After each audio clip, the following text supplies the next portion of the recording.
to see another day. Dalia Haidar, BBC News. Let's join Laila Baker, who is in neighbouring Cairo, the Regional Director for Arab States at the UN Population Fund. That's the agency aimed at improving reproductive and maternal health worldwide. It's good to see you, and it was nice to end that report with baby Talia doing so well. But you're obviously hugely concerned about the amount of women, the thousands of women in Gaza who are due to give birth. What are your main worries for them? Our main worries, I think, were captured very well in the last segment. This is a siege where history will judge us for our inhumanity if we cannot lift the siege immediately and have cessation of the violence to be able to deliver the critical humanitarian aid to the 2.2 million people in Gaza and in need of water, fuel, food, and medicines.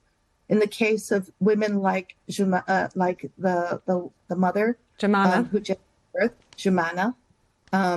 In the case of women like Jumana, we would desperately ask that health workers be protected, that hospitals not be a target, and that we allow for both medical professionals and the aid that will allow for the remaining hospitals still standing to provide those critical vital services to the 5,500 women who are going to give birth.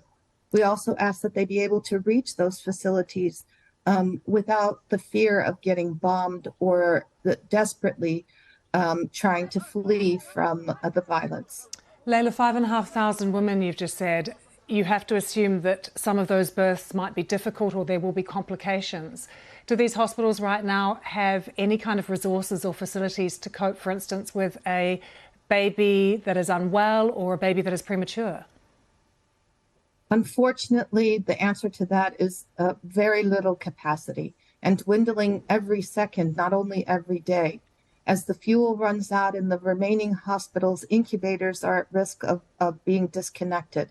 That means a death sentence to those babies and a very desperate state of life and mental health for those women and their families.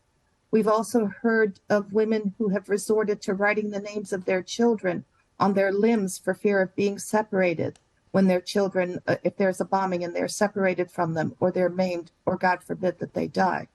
So we are critically asking for everyone in the international humanitarian community and those who have any influence over lifting the siege to first make sure that humanitarian aid is unhindered and unimpeded for the United Nations to be able to provide that humanitarian care.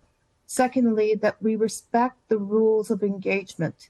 It doesn't even take international humanitarian law to understand that besieging a population of 2.2 million people and starving them and keeping food, water, fuel, and medications is condemning them to death.